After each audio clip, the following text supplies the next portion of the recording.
হে hello সবাইকে, আমি সায়ন্তিকা নতুন একটা ভিডিওতে সবাইকে স্বাগত। এটা আমার ইউটিউবে ফার্স্ট একটা শর্ট ভিডিও দিয়ে স্টার্ট করলাম। আমার এর আগেও ফেসবুক পেজে অনেক ভিডিও পোস্ট করা আছে, সেটা আমি তোমাদের সাথে শেয়ার করে দেবো।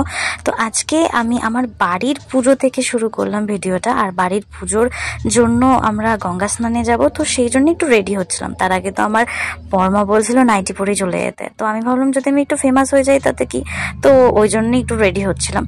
যাই হোক, আমি কিন্তু নাইটি পরে যাবো না, ওই জন্য একটা কুর্তি পরে নিয়েছি আর নর্মাল কুর্তি পরেছি, কারণ বাড়ি থেকে গাড়িতে করে যাব আর আমি ওখানে গিয়ে স্নান টান করে আবার সে গাড়িতেই আসতে হবে, অত কোনো ঝামেলা নেই। ওই জন্য আমি এখানে একটা কুর্তি পরে নিয়েছি, চুল টুল ঠিক করে আছড়ে টাছড়ে নিয়েছি, তারপরে একটু সামান্য মেকআপ টেকআপ করে রেডি হয়েছি। মেকআপ বলতে কিছুই না, জাস্ট এটা নর্মাল ক্রিম আর একটু লিপস্টিক আর একটু টিপ। তো তারপরে আমি পুরো ফুল রেডি হয়ে বেরিয়ে পড়েছি।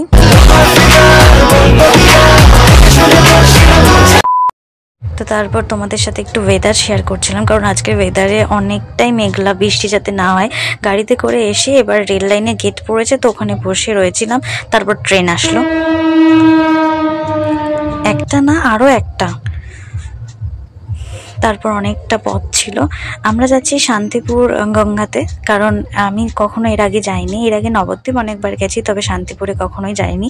তো এটা হচ্ছে শান্তিপুর গঙ্গা, সেরকমভাবে ক্লিপ নিতে পারি। যেহেতু আমরা শিবরাত্রির আগের দিন এসেছিলাম, তো অনেকটাই ভিড় ছিল। তারপরে স্নান টান সেরে একটা চায়ের দোকানে চলে এসেছি চা আর বিস্কিট খেতে। তো এখানে আমি, ভাই, বর্মাও ছিলাম আর দাদুও ছিল, মানে আমরা যে টোটোতে গেছি আমাদের নিজেদেরই লোক, আমাদের দাদু হয়। তো তারপর আমি, ভাই আর বর্মা এখানে বসে পড়েছি বাড়ি আসার জন্য। যাওয়ার সময় এই জায়গাটা দেখেছিলাম, তবে কোনো ভিডিও নেওয়া হয়েছিল না, তো আসার সময় ভিডিওটা নিয়েছিলাম। তারপর বাড়ি চলে এসেছি আর চুলটা পুরোটাই ভেজা ছিল, যার কারণে চুলটা ছেড়ে রেখেছিলাম।